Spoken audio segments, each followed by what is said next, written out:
Donc bonjour à tous et à toutes. Donc on accueille le dernier cycle de cours ce matin avec une nouvelle personne en l'honneur de Célien ou de Juline. On n'avait jamais pensé à ça. Ils ont fusionné pour nous proposer donc TAD et Esprit Critique. Voilà, donc merci à vous. Merci. Donc voilà, comme tu rappelais Nicolas, je crois que donc c'est 50 minutes, vous avez le temps, plus 10 minutes de questions, après il y aura 10 minutes de pause. Après on continuera avec Valentin, des prédictions aux décisions à 10h10.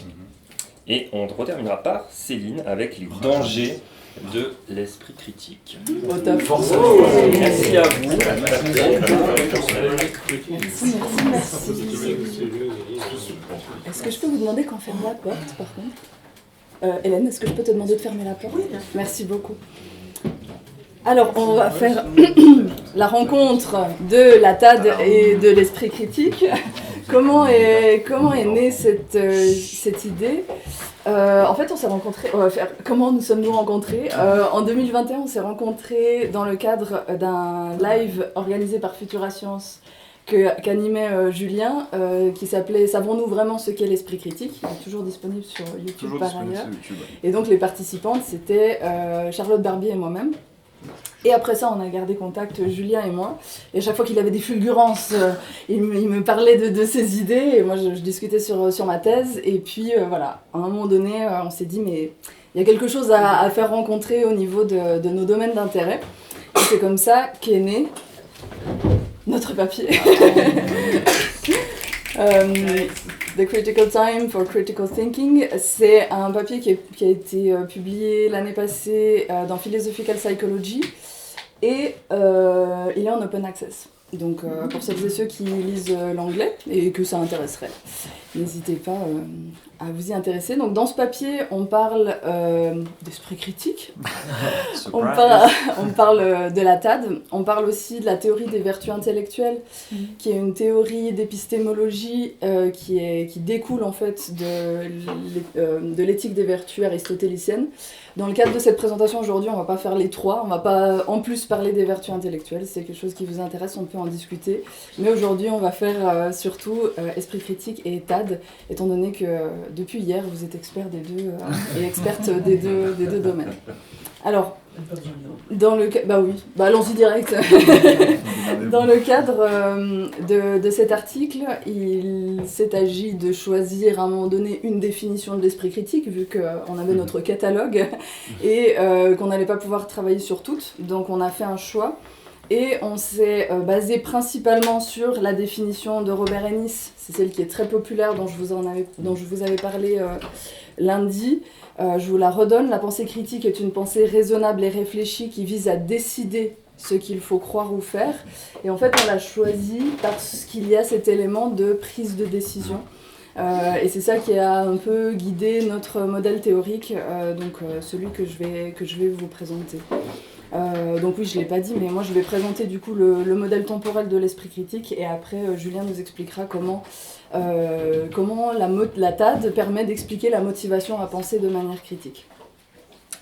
Je vous rappelle pour la dernière fois que l'esprit critique est composé de 3 éléments. Vous savez pas à quel point j'en ai marre de dire ça. Ça, on en a pas marre. Oui, vous en avez pas marre et je vous en remercie. Mais ça fait 5 ans que je répète ce truc. Et donc, quand j'ai été confrontée à ces longs tableaux que je vous ai montrés lundi, avec toutes ces compétences et toutes ces dispositions, je me suis dit, il faut que je trouve un moyen de les organiser pour pouvoir travailler avec sur le plan théorique. Donc, ce qui a vite émergé, c'est ce que je vous ai déjà dit lundi, c'est que les compétences s'organisent assez bien dans un processus temporel, dans le sens où on sent bien que certaines compétences sont nécessaires pour d'autres. Je vais rendre ça plus explicite dans un moment. Ça a donné du coup ce schéma, et d'ailleurs j'ai la chance d'avoir une graphiste qui a travaillé sur l'élaboration du schéma, et donc c'est ça qu'on va détailler aujourd'hui, c'est ces 5 étapes du processus critique qui sont en fait l'articulation entre les capacités et les connaissances. Donc comme vous le voyez, en gris ce sont les connaissances et en bleu ce sont les capacités. Et on va revenir en détail sur chaque étape, mais je vous le rappelle déjà maintenant, on a eu cette idée qu'il y a d'abord une étape de clarification qui comprend bien définir les termes, observer, identifier les enjeux, une phase d'exploration qui est très liée aux connaissances, excusez-moi c'est en anglais, mais le fait que si on sait peu de choses sur un sujet, on ne va pas être à même d'exprimer ou d'exercer notre esprit critique, donc acquisition de connaissances. Je me renseigne, je fais mes propres recherches. Ensuite on a cet élément d'analyse, et là il y avait beaucoup de compétences qui étaient liées à cette étape d'analyse, faire des inférences, faire des déductions, déduire, trouver quels sont les éléments implicites, voilà tout ça, il y avait beaucoup de ces choses-là dans la littérature. Le moment d'évaluation qui fait usage d'autres types de connaissances, quels sont ces fameux critères qu'on va utiliser pour évaluer la fiabilité de la source à laquelle on a été confronté. Et cette étape d'intégration qui est, le processus se termine. À un moment donné, j'ai fait mes évaluations, j'ai fait mon exploration, je décide si j'y crois ou j'y crois pas. Mais encore une fois, je reviens sur tout ça dans la présentation. L'autre élément qu'on avait vu, c'était que les dispositions répondaient assez mal à cette structuration temporelle. Comme je disais, il n'y a pas un moment où on se dit « bon là, il faut que je fasse preuve d'ouverture d'esprit » ou « là, il va falloir que je sois curieux, mais après plus » ou alors là, il va falloir de l'humilité, mais après plus. Ça, malheureusement, ça ne marchait pas dans le système temporel, donc on a eu l'idée de dire qu'elles englobent quelque part tout ce processus temporel. Et il y a aussi toute une catégorie de compétences qui n'apparaissent pas dans les 5 étapes, c'est ce qui est de la métacognition. Et ça, c'est à la fois des compétences et des dispositions. C'est pendant que je fais tout ça, je me regarde faire et j'évalue la qualité de ma pensée. Je laisse de côté les dispositions, on revient uniquement à ça. Et l'idée, c'est de regarder ce qui se passe étape après étape. Alors, c'est un modèle théorique. C'est juste une classification de toutes les compétences que j'ai collectées dans le cadre de ma thèse. C'est pas l'expression d'un fonctionnement psychologique. C'est pas comme ça que ça se passe dans le cerveau. C'est pas attendez, je vais pas encore faire l'évaluation parce que je n'ai pas terminé l'analyse. Voilà, vraiment, voyez ça vraiment comme un modèle théorique qui permet de classifier tous ces éléments qui sont intrinsèques à l'esprit critique, d'accord ? Alors on prend étape par étape. On a stipulé que le point de départ d'un processus critique, c'était l'acquisition d'une information.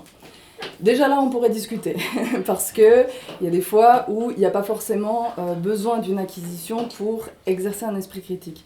Ce qu'on avait dit, c'est qu'il y a quand même quelque chose qui est un déclencheur.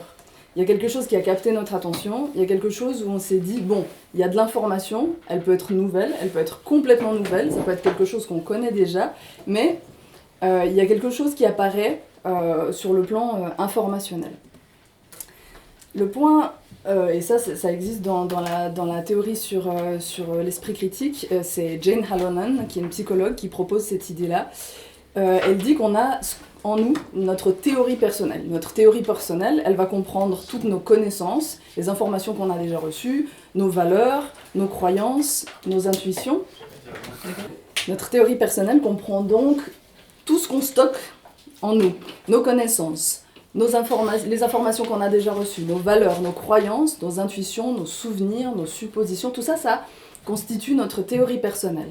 Et ce qui se passe, c'est que on va avoir ting, notification, cette nouvelle information qui arrive, et la question c'est comment est-ce qu'elle va entrer en tension ou pas avec notre théorie personnelle. Et l'enjeu de cette rencontre, c'est de dire à la fin du processus en 5 étapes qu'on vous propose, ça va être de décider si on croit ou on ne croit pas à cette nouvelle information. Cette nouvelle information, elle peut soit créer de la dissonance, mais non, c'est pas vrai ce truc, ça n'a pas l'air juste, ça ne correspond pas à ce que je sais, ce que je crois, ou alors ça crée de la consonance. Oui, ça je le sais déjà, oui, c'est avéré, j'ai déjà rencontré ça.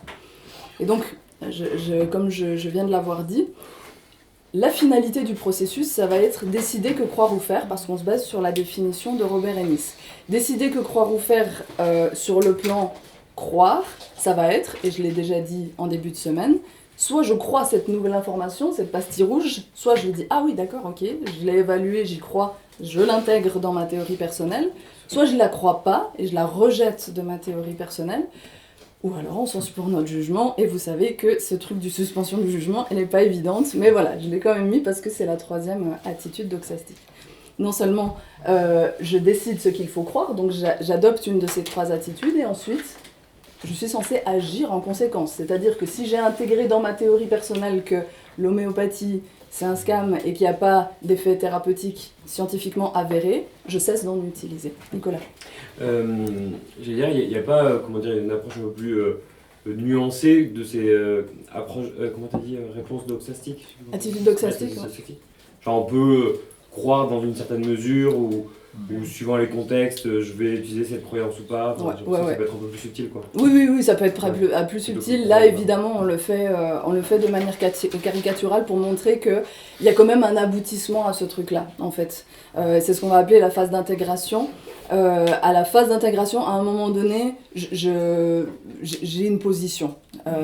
Mais on va voir que ça peut durer longtemps et on peut rester coincé. J'ai l'impression qu'il n'y a pas beaucoup d'autres outcomes que ces trois-là, quand bien même ils peuvent être non définitifs. Et c'est ce qu'on va dire aussi, c'est que le processus, c'est pas « Ah, ça j'y crois et c'est bon pour toujours ». Parfois même au sein du processus, ça recommence parce qu'on a de nouvelles informations ou parce qu'on a évolué, ou etc. Donc là, tout à fait d'accord, c'est le modèle théorique, il est très caricatural. Mais pour rajouter quelque chose, même, c'est l'idée que c'est un continuum, tu peux très bien conceptualiser un continuum, mais tu te places bien quelque part sur ce continuum, et donc du coup, par définition, que tu crois plus ou que tu crois moins, tu crois ou crois pas, plus ou moins, c'est ce que tu disais, mais c'est l'idée. Valentin. Ça a un énorme rapport, du coup, ce serait par exemple, en termes de décision, généralement, une décision, ça va être oui ou non, globalement, il n'y a que deux possibilités. Donc ce serait en fonction de, par exemple, métacognition, si on est suffisamment confiant, par exemple, imaginons confiant à 60%, on va dire ok, je vais agir parce qu'il y a plus d'évidence en fonction de ça. En gros, ça correspond à cette idée-là. Oui, absolument. Ouais. Merci beaucoup. Ouais, c'est exactement ça, c'est le processus de la décision. C'est quelque chose qui est propre à l'approche d'Ennis, l'idée que l'esprit critique est un processus décisionnel. On peut être d'accord avec ça ou pas. Ça, c'était l'étape 1. Ensuite vient l'étape 2. De clarification de la situation. Donc à ce moment-là, dans l'esprit du penseur et de la penseuse critique, il y a à la fois la théorie personnelle et cette nouvelle information, et il s'agit de collecter de la matière, parce qu'encore une fois, et on va l'expliciter tout à l'heure, sans un certain nombre de connaissances, on ne va pas pouvoir faire preuve de manière efficace d'esprit critique. Donc à ce moment-là, on a conscience qu'il y a soit une convergence, soit une divergence par rapport à cette nouvelle information qui est apparue. Et l'idée, c'est vraiment de se dire, bon, qu'est-ce qui va m'être utile pour clarifier ce truc ? Je viens de lire un article sur le fait qu'il n'y a pas d'effet thérapeutique scientifiquement avéré de l'homéopathie. Il faut que je clarifie ça. C'est quoi exactement l'homéopathie ? C'est la même chose que la naturopathie. Voilà, il faut que je clarifie, il faut que je sache exactement de quoi il s'agit. Encore une fois, on a bien conscience que c'est une distinction qui est artificielle. Il s'agit juste de clarifier comment s'organisent ces compétences cognitives. Donc voilà, moment de clarification. Vient ensuite un moment d'exploration. Donc ça va être le moment de faire de la recherche, accumuler toute une série de nouveaux concepts, et s'assurer qu'on sache suffisamment de choses pour pouvoir passer à l'étape d'analyse. Encore une fois, généralement dans notre tête c'est simultané, mais voilà, vous avez compris. David. C'est une question de clarification sur la clarification. Ouais. Cette étape de clarification, elle est faite uniquement si on a adopté l'attitude doxastique, rejet ou suspension du jugement. Alors, si on a déjà décidé de croire à la nouvelle info, merci. On peut la clarifier. Merci beaucoup. Merci beaucoup pour ta question. Alors, ça, c'est ce qui arrive à la fin du processus. Pour l'instant, on n'a rien décidé. C'est tout ce qui se passe avant la décision. Donc là, ce que j'ai mis là dans la slide 1, c'est vous dire où on va. Et effectivement, peut-être qu'il n'aurait pas fallu la mettre à l'étape 1 pour éviter la confusion. L'enjeu, c'est d'arriver là à l'étape 5. On arrive ça à l'étape 5. Donc pour l'instant, on a juste cette cohabitation plus ou moins agréable, plus ou moins désagréable de deux choses soit qui sont consonantes, soit qui sont dissonantes.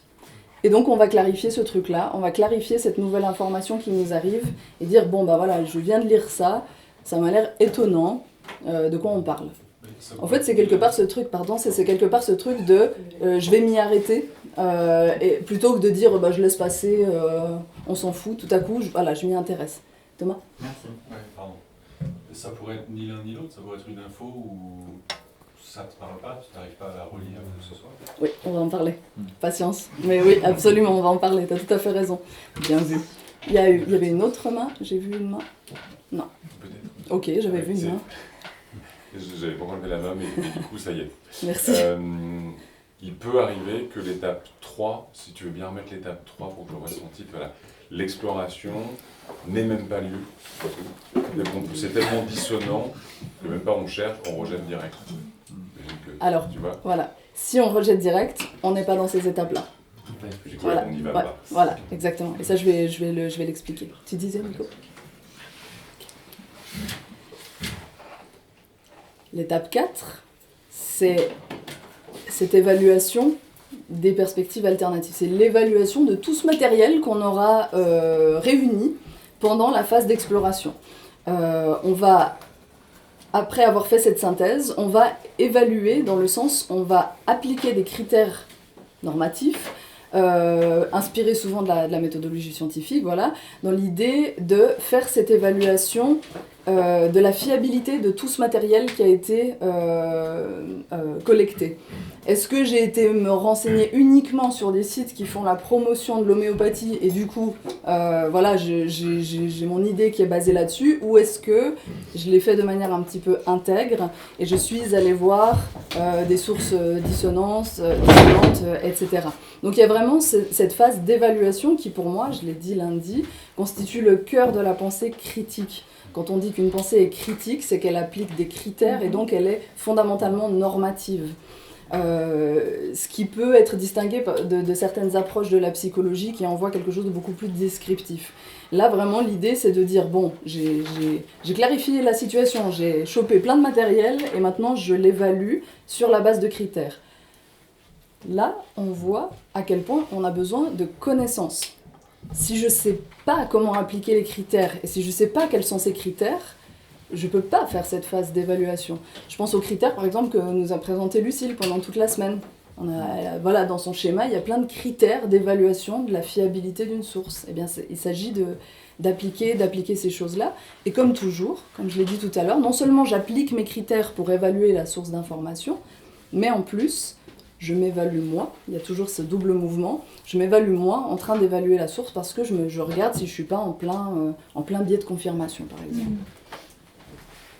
L'étape 5, ça va être justement cette phase de fin. Et on arrive justement, comme le disait David tout à l'heure, on arrive à la fin du processus. Le processus est considéré comme achevé, mais temporairement, c'est juste, on est arrivé au bout de cette analyse et l'objectif initial qui était de décider que croire ou faire est censé être atteint, plus ou moins. On a une idée plus claire si ce truc-là, j'y crois, je l'intègre dans ma théorie personnelle, j'y crois pas du tout, je le mets à l'extérieur de ma théorie personnelle, ou alors je suspends mon jugement parce que vraiment, après avoir exploré et évalué toutes les perspectives, je vois qu'il n'y a pas de consensus, les experts que j'ai essayé de mobiliser ne sont pas d'accord entre eux. Donc pour l'instant, je dis que c'est pas que j'y crois, c'est pas que j'y crois pas, c'est que j'ai pas les données suffisantes. Encore une fois, pour ma part, je sais pas si c'est quelque chose qui existe dans la vraie vie, mais en tout cas, théoriquement, ça pourrait être une piste. Dans cette phase d'intégration, il y a donc cette décision, mais il y a aussi l'idée après, chez beaucoup d'auteurs, cette idée que maintenant j'ai pris ma décision puis je vais la partager avec d'autres. J'en reste pas, c'est pas une affaire perso en fait, je vais parler avec d'autres, je vais parler de cette évaluation que j'ai faite et on va échanger. Lila. Est-ce que ces trois options de conclusion, tu les vois comme des trucs un peu comme un continuum, ou est-ce que c'est vraiment des trucs distincts? Parce que, pour prendre un exemple, j'ai l'impression que des fois j'arrive à une conclusion, je me dis, ok, ça a l'air dans la littérature de pencher plutôt là-dessus, mais il y a quand même des auteurs qui sont en opposition avec ça, du coup je vais accepter l'information tout en gardant une part de ça paraît très probable, mais c'est pas non plus 100% sûr. Ouais. Et du coup, j'ai l'impression d'être un peu dans un entre-deux de à la fois je crois et à la fois je suspends. Oui, c'est la question que nous a posée Nico tout à l'heure. Donc, pas de souci. Non, mais c'est important que vous puissiez vous emparer de cette idée-là. Effectivement, c'est pas cloisonné. On peut le voir comme un continuum. Et il y a ce paradoxe dans l'esprit critique où on va nous dire de continuer à faire preuve d'ouverture d'esprit et en même temps il faut prendre une décision si vous y croyez ou pas. Mais si j'y crois et que c'est définitif, je fais plus preuve d'esprit critique parce que non, mais ça j'ai déjà fait les 5 étapes. Donc évidemment que c'est quelque chose qui est plutôt en termes, et comme l'a dit Valentin, en termes de presque de pourcentage. Presque de dire j'y crois à 60%, c'est suffisant pour moi, par exemple. Oui. Mais est-ce que cette contradiction, elle ne vient pas du rapport entre la théorie et la pratique? Parce que finalement, c'est juste une question de prendre une décision pratique qui va faire qu'on va avoir un truc binaire, parce que là, on va soit acheter l'homéopathie, soit de pas l'acheter, quoi. Soit te vacciner, soit pas te vacciner. Mais ça, c'est toujours le cas. On peut toujours garder quelque chose de non-binaire en tête et avoir une pratique binaire. Tout à fait. Ouais, merci de le préciser. C'est vrai que c'est très bien vu. Il peut y avoir de la mouvance quelque part sur le croire, mais sur le faire. Et c'est ça le problème de l'esprit critique, en tout cas dans la façon dont il est théorisé chez Ennis, c'est qu'il y a vraiment ce croire ou faire. Et à partir du moment où il y a ce faire, comme vient de le dire Orion, soit je me vaccine, soit je me vaccine pas. Et je vais pas me vacciner à 60% parce que j'y crois à 60%. Donc, effectivement, c'est peut-être dans cette étape qu'il y a quelque chose d'un peu plus binaire. Et c'est là que c'est intéressant, parce que merci d'avoir proposé cette idée-là, parce que quand tu suspends ton jugement, tu te vaccines ou tu te vaccines pas. Ce qu'on a précisé dans l'article également, c'est que c'est pas rare que, par exemple, dans la phase d'exploration, il y a des nouveaux éléments qui doivent être clarifiés. Je suis en train d'explorer, je vois des trucs, puis il y a un mot qui revient tout le temps et je le capte pas, donc je reviens à l'étape de clarification. Ou alors tu as atteint l'étape d'intégration, c'est bon, tu as plus ou moins t'as pris ta décision en quelque sorte, mais hop, en cours de route, juste après, tu reçois des informations et tu es de retour à l'étape 2. Donc encore une fois, il y a plusieurs mouvements. Il y avait Kim avant toi ? Oui, mais je suis toujours sur la vaccination parce qu'il y a des vaccins qui se font plusieurs fois et du coup, est-ce qu'à chaque fois on se pose la question alors que même le but normalement c'est de faire les 3 ou les 2 doses où il y a eu ce truc avec le Covid où du coup tout le monde s'est reposé la question en étant adulte alors qu'enfant on pose pas trop la question mais du coup il y a ce truc, est-ce qu'on se repose à chaque fois la question de devoir le faire ou pas ou est-ce que c'est intégré dans l'idée j'avais prévu de le faire c'est en 3 doses donc je le fais, enfin je sais pas pour une réponse mais... Ça peut dépendre peut-être que justement si on y croit à 95, 95%, et ben peut-être qu'il ne va pas y avoir de réévaluation entre les doses, mais que si la première fois tu étais déjà hésitante, peut-être. David ? Ouais, je crois que j'ai pas trop bien compris la distinction de clarification et exploration, parce que dans clarification, tu as mis collecter de la matière pour avoir des connaissances pour exercer des c'est une erreur de ma part. Ouais. Et moi je pensais que ça correspondait plus à l'exploration. Ouais, t'as raison, c'est une erreur. Absolument. Clarification, c'est plus tout ce qui va avoir trait à poser des définitions, catégoriser. L'exploration, c'est effectivement là que tu accumules du matériel. C'est de ma faute, j'ai sauté une étape. Ouais. Merci d'être aussi attentif, vous êtes prêts. J'ai corrigé la phrase. Merci David. La gloire. Comme il y a beaucoup, comme on vient de le dire, de possibles mouvements entre les étapes, c'est pour ça qu'on a vraiment insisté pour mettre aussi cette flèche-là sur le schéma, qui fait que quand bien même c'est intégré, on finit par revenir, on finit par relancer des choses parce qu'on reçoit de nouvelles informations. On va revenir très rapidement sur qu'est-ce qui enclenche, parce que c'est intéressant ce moment de qu'est-ce qui enclenche la pensée critique. Et puis, est-ce qu'il n'y a que de la dissonance, que de la consonance ? Donc on va répondre à la question de Thomas de tout à l'heure. En gros, ce qu'on disait, c'est que donc il y a la théorie personnelle, c'est toutes nos croyances, toutes nos valeurs, tous nos souvenirs, et il y a cette information qui arrive, qui peut créer soit de la dissonance, soit de la consonance. Dans le cas de la dissonance, on a quand même l'impression que c'est souvent accompagné d'un sentiment de perplexité qui peut être désagréable, et que c'est souvent ce truc cette friction entre ce que je crois et ce que je viens de recevoir comme information qui va générer le processus de pensée critique. On va voir que c'est pas toujours le cas, mais c'est souvent ce truc-là qui nous dit « mais c'est bizarre quand même, je vais analyser ce truc ». Oui. Quand vous dites dissonance et consonance, c'est d'un point de vue externe, genre les informations sont dissonantes ou consonantes entre elles, ou est-ce que c'est d'un point de vue psychologique, de ressenti interne, de je me sens en dissonance cognitive C'est la deuxième option. Ouais, c'est exactement ça. Okay. Du coup, c'est descriptif externe ou interne? Interne, avec la théorie personnelle. C'est les informations sont dissonantes ou consonantes avec la théorie personnelle. Okay. Absolument. Et du coup, ça crée cette dissonance cognitive dont tu parles, qui souvent s'accompagne d'un sentiment de malaise, hein, qui peut vraiment donner ce sentiment fort de soit rejeter l'information directe en disant non, mais ça c'est des conneries, ou alors, bon, c'est très bizarre ce qui est en train de se passer, je vais aller voir, je vais aller creuser. Et c'est ce que je viens de dire. Donc la dissonance, c'est à la fois l'état cognitif de dissonance et ses aspects phénoménaux de malaise. Et cet état émotionnel d'inconfort peut servir de source de motivation, et on le verra tout à l'heure avec Julien, de motivation pour l'individu à chercher une solution. On nous a quand même fait la remarque que c'est pas toujours désagréable, ce moment de dissonance, voilà. Je vois qu'il y a des hochements de tête. C'est pas toujours désagréable parce que il y a des moments où ça peut générer, cette dissonance entre la théorie personnelle et l'information peut générer une perplexité agréable. Et donc on avait cette idée des étudiants, peut-être plutôt des élèves en chimie qui découvrent que en fait, les diamants et les carbones sont faits du même type d'atomes. Oh, c'est pas la même chose. Ah mais en fait si, c'est les mêmes types d'atomes. Et alors là il se passe une perplexité, il se passe quelque chose, une dissonance, mais c'est pas désagréable, c'est pas et donc ça peut générer une curiosité qui va donner envie d'aller plus loin. Je ferai une connerie, c'était juste pour vous proposer qu'on appelle ça l'effet oh waouh. Oh waouh.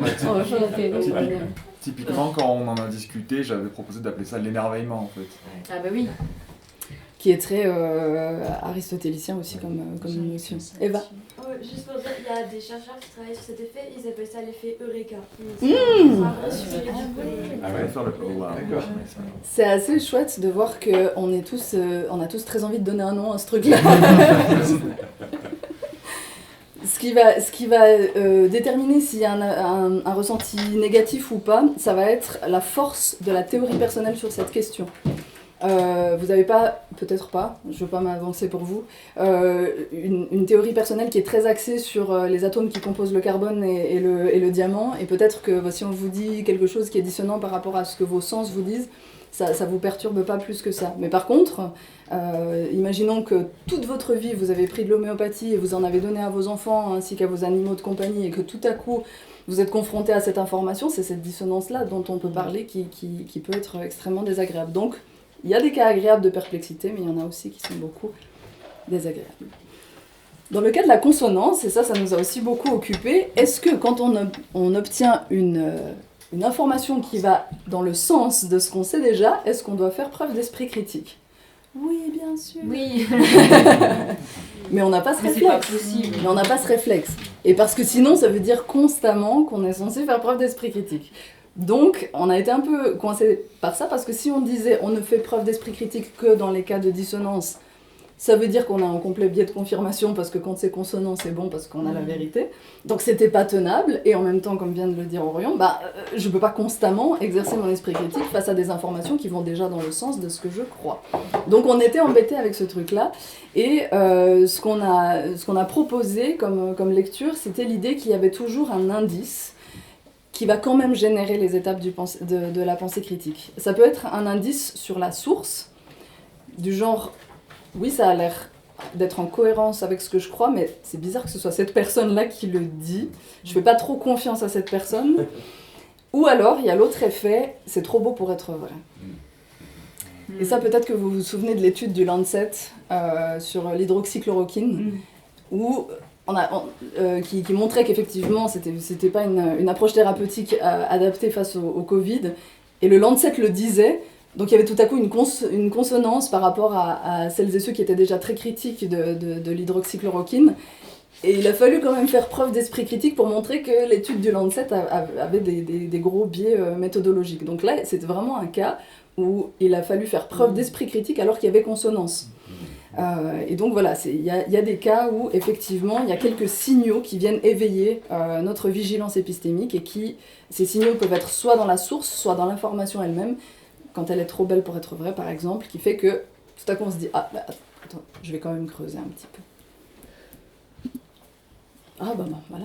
Il y a peut-être aussi les philosophes qui ont tendance à faire ça. Genre, vraiment, on est tous d'accord, oui, il y a un monde qui existe, et si ça n'existait pas?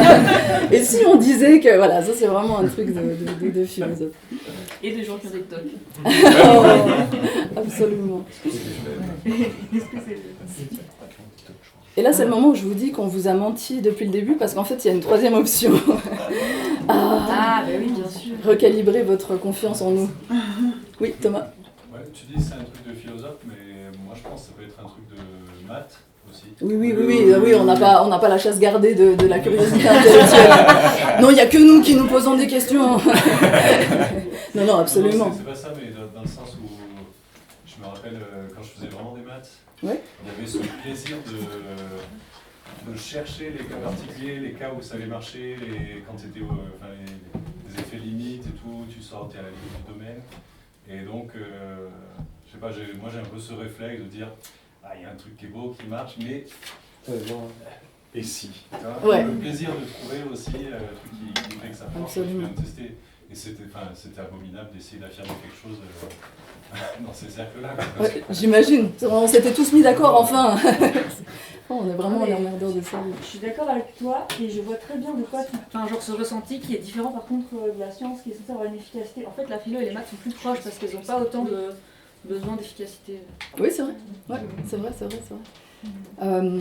Mais c'est quand même quelque chose qui est assez propre à la recherche, ou en tout cas au domaine des études, et qu'on fait beaucoup moins dans la vie de tous les jours, au moment où on fait ses courses, par exemple. Mais on peut ne pas être d'accord là-dessus. Ce que je veux exprimer, c'est la pensée critique, on la voit souvent comme... Attends, je vais faire peut-être le truc un peu relou qui demande des efforts. Donc là, dans ce cas-là, c'est plus un aspect plaisir d'aller trouver, chercher la petite lettre. Absolument. On a 20 minutes encore ? Ouais, ce que je dis, peut-être qu'il faut réguler un peu les questions et les garder pour la fin. D'accord. Alors, le cas, on en parle quand même de ça, hein, parce que oui. Et puis en plus, ça répond à une question que Lila a posée à... Ah non, elle est partie. J'étais tellement fière de lui répondre, quoi. Reviens, Lila. Alors, je le redirai quand elle reviendra. Ça répond à la question de Lila. Est-ce qu'on peut faire preuve, mais vous êtes plusieurs à l'avoir posé, est-ce qu'on peut faire preuve d'esprit critique quand l'information est complètement nouvelle et que ça ne crée ni de dissonance ni de consonance, parce que tout ça, il n'y a aucun référentiel dans la théorie personnelle.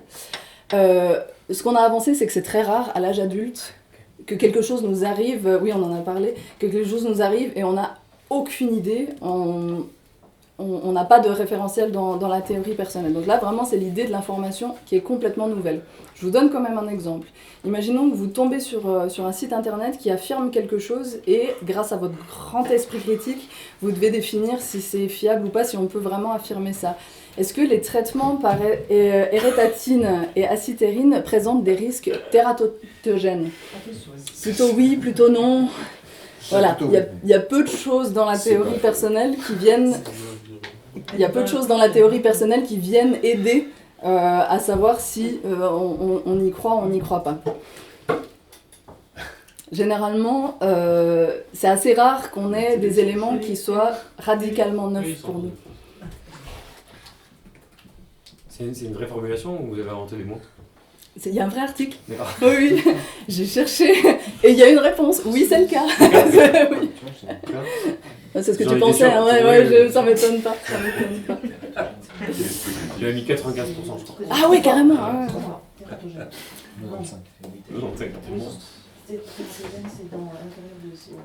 Est-ce que vous avez envie de discuter de tératogène du coup ? On avance ? Donc la question c'est, est-ce qu'on peut faire preuve d'esprit critique face à quelque chose où on ne sait absolument pas, on n'a aucune information à ce sujet, on ne connaît pas du tout. Lucille, excusez-moi, a déjà répondu pendant la semaine à cette question parce qu'elle a fait cette distinction très claire entre l'information et la source de l'information. Et s'il arrive par moment qu'on n'ait aucune idée sur l'information, comme dans cet exemple-là, on a généralement toujours des indices sur la source, sur la fiabilité de la source. D'ailleurs, elle l'a très bien montré, même les tout petits ont des indices très rapides sur la fiabilité de la source. Donc on peut ne rien savoir du tout sur cette question-là, mais on a toujours des indices de je sais vers qui me tourner et je sais à qui je vais aller poser ce type de questions. Même si on ne peut pas évaluer le contenu, on peut toujours porter un regard critique sur la source. Et bientôt, la TAD arrive, parce que la question qu'on s'est posée sur ce modèle qui est encore une fois théorique, c'est comment ça se fait que des fois on fait ça de manière brillante, et des fois ça se casse la gueule, et même parce qu'on n'arrive pas à passer à travers toutes les étapes, ou même des fois on fait surtout pas ça, et on fait non, je n'y crois pas, j'ai décidé que j'y crois pas, ou alors oui, si, ça j'y crois. Mais alors, je ne suis pas du tout passée par un espace, des étapes d'esprit critique. Qu'est-ce qui va motiver quelque part l'entrée dans un processus critique ? Motivation, mais ça me fait penser à quelque chose. Et donc, c'est là qu'on a mobilisé. Donc, la TAD, vous reconnaissez ça. Et est-ce qu'on en avait parlé que je faisais les... Ça te va ? Donc, on ne va pas parler du cas où il n'y a pas de motivation à penser de manière critique, parce qu'on est tous tout le temps motivés à faire preuve d'esprit critique. La question, c'est qu'est-ce qui correspondrait à une régulation externe, introjectée, identifiée, intégrée de la pratique de l'esprit critique, entendu ici comme le fait d'entrer dans ces 5 étapes. Le cas de la régulation externe nous a beaucoup préoccupés parce que on voyait mal comment quelqu'un se mettrait dans ce processus qui est coûteux, qui peut être pénible, en étant forcé par autrui. Est-ce qu'on peut obliger quelqu'un à penser de manière critique ? Fais une évaluation des sources, évaluer la fiabilité. Alors, oui, mais est-ce qu'on arrive à un résultat qui est désormais j'ai décidé si j'y crois ou si j'y crois pas. À la base, on était vraiment parti sur l'idée qu'il y avait très peu de situations où ça peut arriver. Évidemment, spontanément, ce qui nous est venu, c'est les exercices scolaires. L'enseignant ou l'enseignante qui va dire désormais, allez, faites l'évaluation des preuves, faites des recherches d'informations, allez chercher des informations sur ce sujet, et une fois que vous serez bien renseigné, prenez une décision si c'est fiable ou c'est pas fiable. Donc ça peut arriver. Il y a aussi un exemple dans la littérature, mais je vais le passer parce qu'il est plus anecdotique et on n'a pas beaucoup de temps. Mais on a vraiment ce sentiment que la régulation complètement externe, dans le cas du processus critique, c'est plus rare. Les autres, en revanche, c'est un petit peu plus fréquent, et je te laisse la parole. Ok. Alors. Vous reconnaissez ce schéma que vous voyez absolument magnifiquement sur la télé. C'est le vide. Vous l'avez tous et tous dans vos têtes, sauf peut-être Thomas qui n'était pas là quand je l'ai présenté. Mais si tu as des questions, j'y répondrai après avec plaisir. Donc, en gros, on applique la TAD au processus temporel de l'esprit critique, et en fait, ce qu'on a fait, c'est littéralement faire ce que vous avez fait pendant l'atelier d'hier. On a pris le sujet esprit critique, et on s'est dit, ok, qu'est-ce qui peut se passer, qu'est-ce qui peut me motiver, et où est-ce que je classe tout ça ? Donc, dans la motivation introjectée, vous vous en rappelez, c'est l'idée d'éviter des sentiments négatifs ou rechercher de la fierté, de la glorification de l'ego, très relié à l'estime de soi. Donc, à ce niveau-là, on a par exemple pris deux gros exemples. Le premier, c'est celui d'une personne militante qui est intégrée dans un groupe politique et qui doit discuter avec ses pairs de ce en quoi elle croit. Et elle croise une information, comme dans le processus dont Céline a parlé, une information qui va être dissonante avec sa théorie personnelle. Là, on peut penser qu'il y a une régulation introjectée qui s'active, dans le sens où, elle va faire peut-être preuve d'esprit critique l'idée de la régulation introjectée, c'est que c'est plutôt ce que Céline a montré, c'est quand ça fait un trait... l'idée qu'on a quand même, parce que la TAD permet d'expliquer l'entrée dans le processus, mais aussi le maintien quelque part. Et la régulation introjectée, notre idée, c'est que en fait elle maintient pas tant le processus. Alors surtout dans ce cas-là d'évitement, en fait, dans le cas d'évitement c'est plutôt waouh, ça provoque en fait ça provoque une perplexité désagréable, mais du coup cette perplexité je vais pas tant l'éviter en faisant preuve d'esprit critique, je vais plutôt shifter le processus.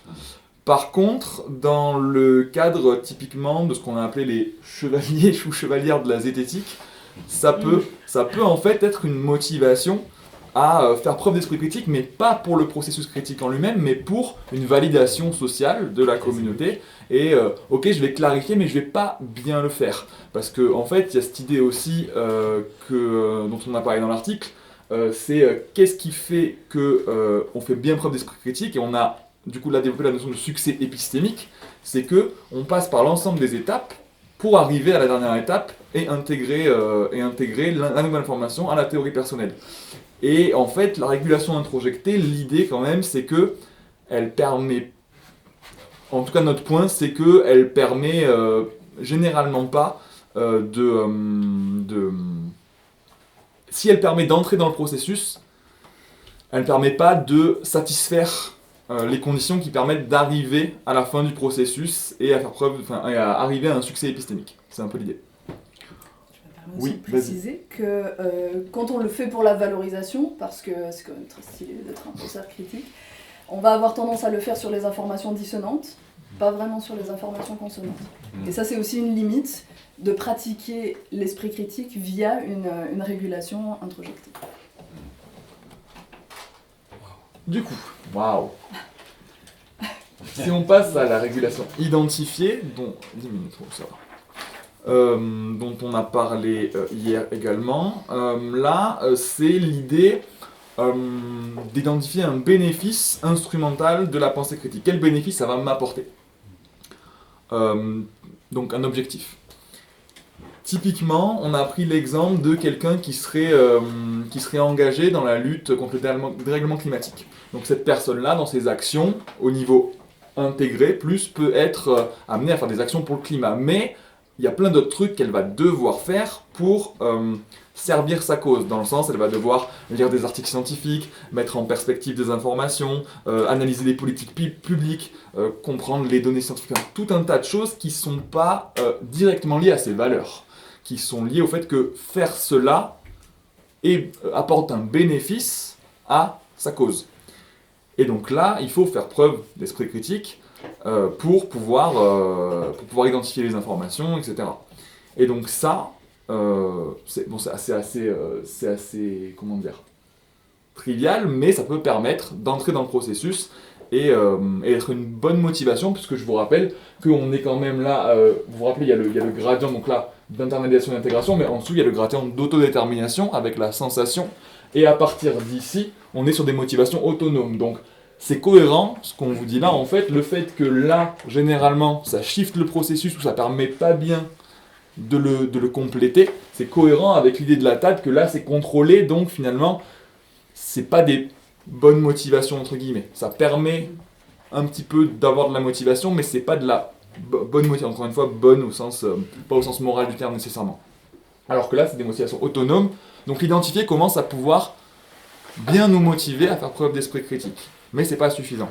Ça peut ne pas être suffisant. Ou on peut prendre aussi les exemples de, par exemple, je sais pas, j'ai envie de devenir journaliste, chercheur, avocat, par exemple, philosophe aussi, évidemment. Pardon, ouais, merci. Et on peut se dire, en fait, pour devenir un bon, et là on peut mettre derrière bon ce qu'on juge bon aussi, c'est tout le problème d'identifier. En fait, l'identifier cristallise le problème dont on parle souvent on peut utiliser l'esprit critique pour des objectifs complètement détournés. Une personne peut avoir une idée de ce qu'est être un bon philosophe, journaliste, politicien, etc. et va dévoyer l'exercice de l'esprit critique, et c'est là où la notion de succès épistémique est importante, et où on fait le lien, mais qui ne sera pas fait ici, avec les vertus et avec des points plus moraux, de qu'est-ce qui vraiment fait la valeur au niveau moral du processus. Ok. Oui. Désolée, c'est juste pour clarifier du coup cette motivation-là, parce que la précédente, vous avez clairement dit il y a peu de chances qu'on arrive au bout du processus. Est-ce que celle-là, c'est à quel endroit du processus qu'elle risque de bugger? Alors il n'y a pas vraiment d'endroit parce qu'en fait les motivations sont très liées aux dispositions et comme l'a dit Céline dans la présentation du modèle, les dispositions sont inhérentes à... Comment dire, il n'y a pas de moment précis où ça va bugger. C'est... on n'est pas... Enfin, comment dire. Est-ce que c'est obligé que l'esprit critique fonctionne que quand il est fait pour l'esprit critique, genre? Ou est-ce que si tu le fais dans un but et que tu le... En fait, en vrai, ce sera du mauvais esprit critique parce que tu le fais dans un autre but? Non, ça, si je peux. Oui, Non, je pense que tu peux tout à fait arriver au bout et arriver à des bonnes conclusions qui sont fiables, mais tu le fais pas parce que le processus t'intéresse, mais parce qu'il te sert à autre chose.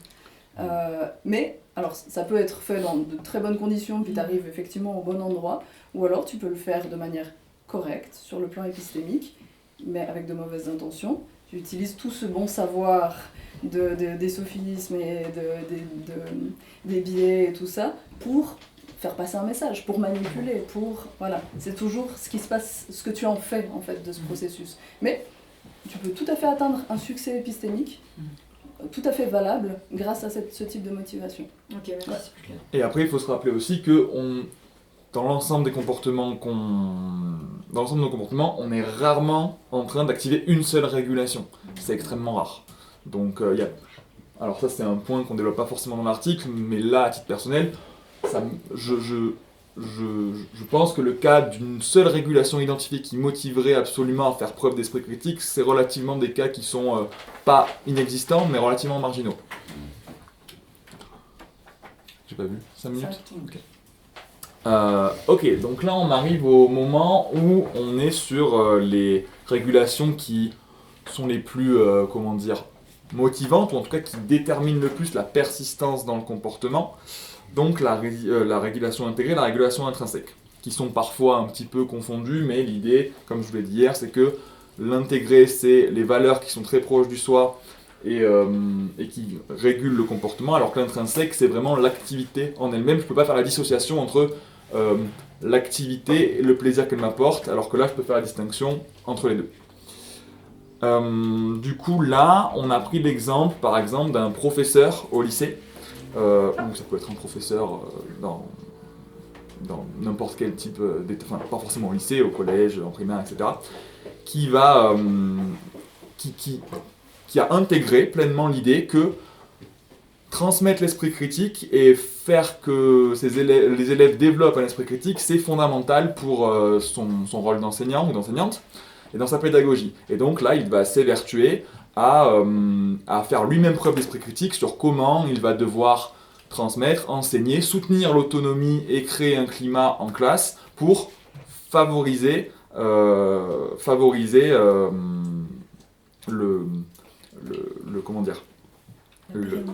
pérennisation de, merci Céline, de la pratique de l'esprit critique chez les élèves. Et donc là, ça, on voit bien que c'est lié à des valeurs, et c'est pas uniquement d'atteindre un but qui serait bon pour un objectif, pour un objectif différent. Là, c'est vraiment la valeur en elle-même qui motive au processus. Tu veux rajouter quelque chose ?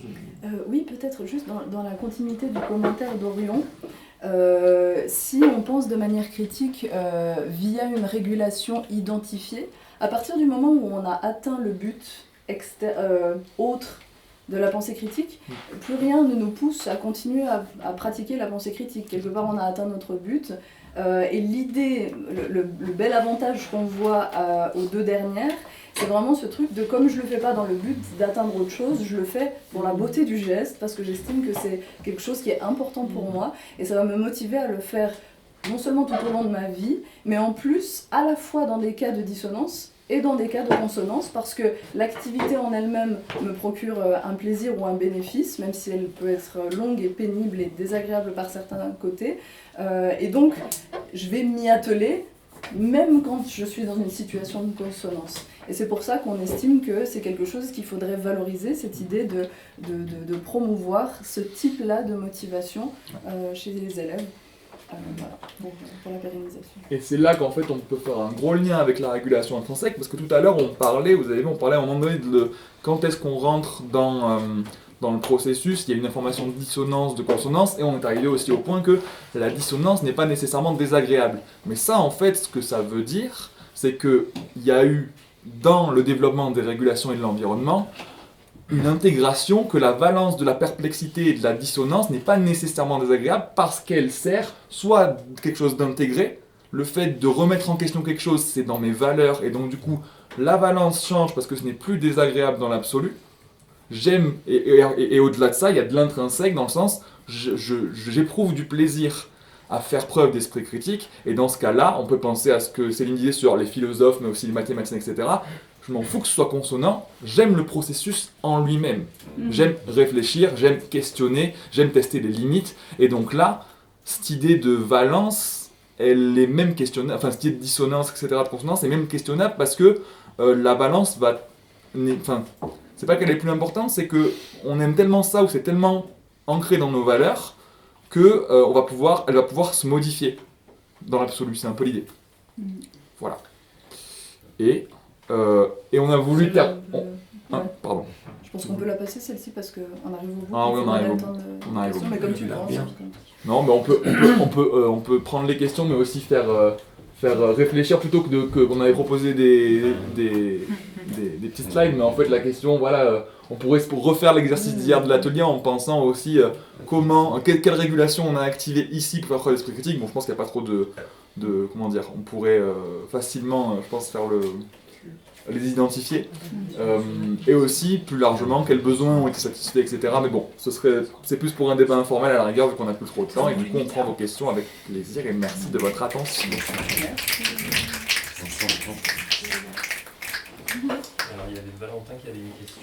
Ouais. Est-ce que tu peux remontrer le schéma de la date, enfin les deux slides avant? Oui. Ouais, donc dis-moi si j'essaie de comprendre les applications. En gros, ce serait quand on est dans la régulation externe, on appliquerait la pensée critique à une tâche en particulier, celle qui nous motive. Et quand on serait sur la régulation intrinsèque, ce serait plutôt, on l'appliquerait comment dire, comme ce serait une disposition, donc on l'appliquerait en gros dans la vie de tous les jours. C'est un peu ça la distinction en termes de conséquences? Ou est-ce que je me trompe? Bah, en gros, comme Céline l'a dit, l'externe, ce serait vraiment plutôt le contexte. On l'a pas vraiment détaillé parce qu'on avait un exemple particulier, mais en gros, l'idée c'est que ce serait vraiment dans l'idée, par exemple, le cas paradigmatique, ce serait à l'école, typiquement, mais la question est, est-ce qu'on fait vraiment preuve d'esprit critique? C'est pour ça que c'était une question. C'est qu'effectivement, c'est lié à une tâche très circonscrite, où on nous demande quelque chose, et où c'est lié à donc une récompense ou l'évitement d'une punition. Dans la régulation intrinsèque, effectivement, c'est pas une tâche en particulier, ça peut être lié à n'importe... C'est vraiment, il faut distinguer du coup les thèmes sur lesquels je pourrais faire preuve d'esprit critique et le processus en fait. Si je suis en régulation intrinsèque, je peux en fait faire preuve d'esprit critique pour absolument tout et n'importe quoi parce que j'aime le processus en lui-même et ça se voit d'ailleurs quand on est tous et toutes ensemble, on se questionne sur la plupart des choses qui, peu importe si ça nous intéresse ou pas, ça suscite de l'intérêt parce que le processus en lui-même nous plaît. Juste s'intéresser, la curiosité, l'émerveillement, le oh wow, typiquement ça active. En gros, dès que la tâche s'arrête, l'esprit critique arrête de s'exercer. Enfin, quand on est vraiment purement régulation externe, c'est un peu l'idée. Ouais, en externe, on peut même se poser la question si on fait clairement preuve d'esprit critique. Je vais quand même ajouter, sans prendre trop de temps parce qu'il y a des questions, mais je vais quand même développer l'exemple qu'on avait trouvé dans la littérature sur la régulation externe. C'est une prof, c'est bon, tu peux le laisser comme ça, je l'ai en tête, merci. Une philosophe de la pédagogie qui sera d'ailleurs dans mon jury de thèse, donc j'ai été obligée de bosser ce truc. Et en fait, elle donne l'exemple d'un étudiant à l'Uni qui dit « Ah, mais du coup, dans votre cours, vous voulez que j'évalue les sources pour avoir une bonne note ?» Et en fait, dit mais en fait fais-le tout le temps. Enfin, c'est censé être quelque chose qui te motive au travers de tes études. Et il disait ah mais du coup pour enfin obtenir une bonne note, vous voulez que j'évalue les sources. Ah bon d'accord, vous voulez que je fasse preuve d'esprit. Bon bah d'accord, je vais le faire quelque part. Ouais. Moi je pensais pas que ça existait. Et en fait comme elle le donne dans la littérature, c'était plutôt ça. Puis évidemment qu'après il est là bon bah c'est bon, on arrête de m'embêter avec ce truc là. Il y avait Delphine, Florian et Nicolas. Du coup, c'est dans la continuité de la question, comment est-ce que je passe d'une motivation, d'une régulation externe chez un étudiant par exemple, comment je passe de la motivation ou simplement du contrôle, vas-y, exerce ton esprit critique, et dans ces cas-là, mon évaluation est complètement biaisée parce que l'étudiant va répondre comme il entend selon mes attentes, donc je peux même pas évaluer s'il exerce vraiment son esprit critique. La solution, c'est de mettre en place une régulation interne, mais comment tu passes de l'un à l'autre. Et ma deuxième question, c'était juste si on pouvait mettre dans les régulations identifiées l'acquisition de nouvelles connaissances, une sorte de libido scanning, juste dans identifier comme but. Alors pour répondre sur le premier point, ça du coup c'est dans l'idée de la TAD, c'est que tu l'as dit, il y a un processus contrôlant pour tout ce qui relève de l'externe, et donc pour passer en tout cas, après la question est-ce que chez les adultes à quel point c'est plus compliqué ou pas, mais en tout cas chez les enfants qui sont en cours de développement, l'idée c'est de soutenir les besoins psychologiques fondamentaux dont j'ai parlé hier, donc autonomie, compétences et proximité sociale, surtout autonomie et compétences, de faire du soutien à l'autonomie en classe et de faire en sorte, ça c'est très lié à l'acquisition de dispositions, on pourrait aussi parler du rôle de l'enseignant comme modèle, qui fait que les élèves vont s'approprier, parce que vraiment l'idée c'est que plus on avance là, plus on internalise, plus on intègre et plus on fait soi, et donc le but c'est de faire soi, et donc en gros... c'est un processus là pédagogique, c'est vraiment une question de pédagogie, et donc c'est comment on soutient bien l'autonomie et comment on valorise les compétences des élèves pour que réfléchir, ça devienne une valeur de vouloir développer l'esprit critique, et comment ça devient un plaisir, comment on développe le plaisir de faire des maths par exemple, ou juste de réfléchir. Voilà. Et sur la deuxième question, rappelle-moi, c'est l'identifier, tu m'as dit, c'est... L'acquisition de nouvelles connaissances comme but, est-ce que ça peut rentrer dans l'identifier ? Alors, je sais... Alors, intuitivement, je la classerais dans la jonction, je sais pas trop entre intégrer et identifier, je sais pas ce que t'en penses, dans le sens où ça peut être aussi une valeur forte de vouloir... Je sais pas, ou alors c'est lié à une valeur forte de vouloir... ça peut, dans l'idée, là, j'ai réfléchi en même temps, ça pourrait être, j'ai envie, je sais pas, de faire des choses dans le monde qui améliorent la situation, etc. J'ai envie de faire ma part des choses, et ça pourrait être, du coup, le but à ça, c'est qu'il faut que j'acquière de nouvelles connaissances pour servir stock. Donc oui, ça pourrait rentrer là-dedans, je pense intuitivement, après c'est pas figé, on peut en rediscuter. Du coup, pour revenir sur juste, je pense que, en tout cas, moi je vais essayer d'internaliser en présentant la TAD. Si je me demande dans quelle mesure, en présentant pédagogiquement la TAD avec les besoins fondamentaux, autonomie, etc., tel que tu l'as fait, pour permettre aux étudiants de s'approprier et d'internaliser. Je pense que c'est un processus qui est bien en termes de conscientisation, parce que ça fait un aspect réflexif. Après, je pense pas que ça suffise, dans le sens où derrière, s'il n'y a pas le soutien, si l'environnement derrière reste contrôlant, tu peux dire, si je vous ai, imaginez que je vous ai présenté la TAD, alors regardez la TAD, maintenant vous la fermez tous et vous prenez des feuilles et je vais vous contrôler après, vous faites les classements, ça aurait pas marché. Mais je suis d'accord avec l'idée que c'est essentiel, que c'est utile de présenter le modèle. Parce que dans mes cours, moi j'ai supprimé justement toutes les évaluations, tous les contrôles, il n'y a pas de notes, justement pour éviter ce truc-là, donc ça pourrait être... Delphine, on continue la discussion, il y a encore des questions. Moi, Nicolas, David. En fait, j'ai aussi envie de dire un mini truc, peut-être pour avoir de la motivation intrinsèque, il y a aussi la gamification pour les élèves, genre rendre le truc fun, rendre l'esprit critique fun, et du coup ils vont développer le goût pour ça. La question c'est rien à voir.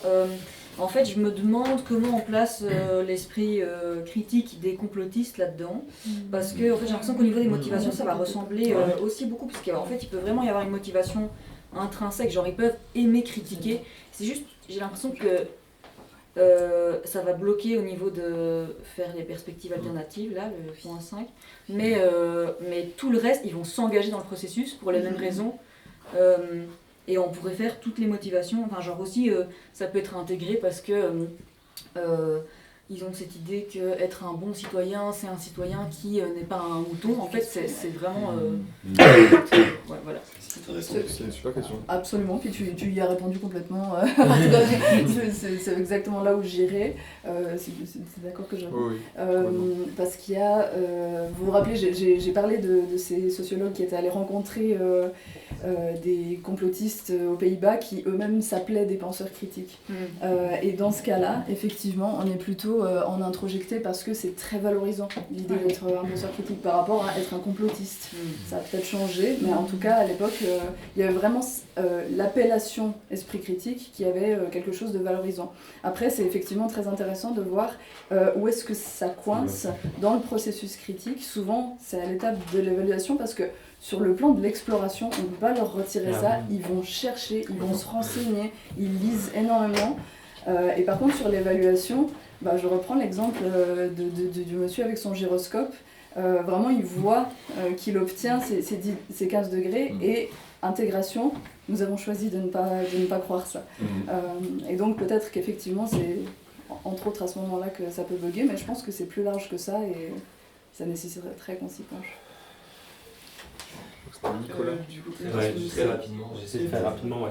Alors, en fait, votre modèle, je trouve qu'il est vraiment intéressant et il est, je dirais, intuitivement pertinent. Mais en fait, on a parlé, il faut se méfier un peu de l'intuition. Et notamment ce fait de dire que plus on va vers la droite, plus la pensée critique va être efficace, etc. De qualité.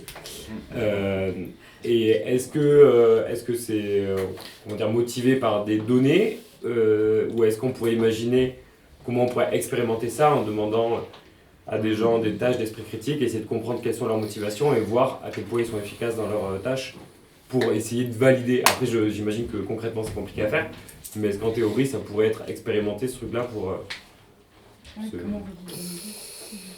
Juste sur l'expérimentation, je vais sécher je pense, mais juste je reprends sur le fait que c'est de qualité ou quoi, je relie la qualité parce qu'en fait, pour que, et ça c'est lié au modèle temporel qu'on a proposé, pour qu'il donne lieu à un succès épistémique, il faut persister dans ce processus. Et le truc, c'est pas que c'est de moins bonne qualité dans l'absolu, c'est que c'est tellement lié à des trucs externes ou qui vont être contrôlants ou qui vont être associés à long terme à des sensations de mal-être ou aliénants, qu'il y a moins de chances que ça persiste, en fait. C'est surtout ça, quand je parle de qualité, c'est plutôt ça a moins de chances que ça persiste, et donc probablement il y a moins de chances d'aboutir à un succès épistémique. Après, c'est pas figé dans l'arbre, et expérimentalement, là, ça dépend de la définition de l'esprit critique, etc. Et là, je suis. Oui, non, j'imagine que c'est très compliqué, mais. C'est clair, oui, clairement, le modèle est théorique. Mais tu as raison d'être critique de ça. Oui, carrément. Mais je trouve ça très bien, mais je me méfie quand je trouve un truc très bien. Bien sûr. Qui est juste un modèle. Donc il y a de la consonance. Ouais, il y a de la consonance, mais... Derrière. Il y a David qui a une question. Ma question n'appelle pas de réponse, je propose qu'on en discute plus tard. Est-il toujours possible, théoriquement, pratiquement, de passer des régulations de la gauche du schéma aux régulations à droite du schéma? C'est un peu pour rebondir sur ta question, Delphine. Est-ce que c'est toujours possible de rendre un plaisir intrinsèque au processus critique? Est-ce qu'il y a des conditions matérielles d'existence qui font que pratiquement ce ne sera jamais possible pour quelqu'un? Toi, je pense que tu es plus optimiste que moi. Moi, je suis très pessimiste sur ce point-là. En fait, c'est une question c'est une question politique. Ça dépend de l'environnement, en fait. C'est une question politique. Là, on rentre dans l'aspect prescriptif et normatif de la TAD, en fait. Bref, on en parle après. On discutait pendant la pause. Merci.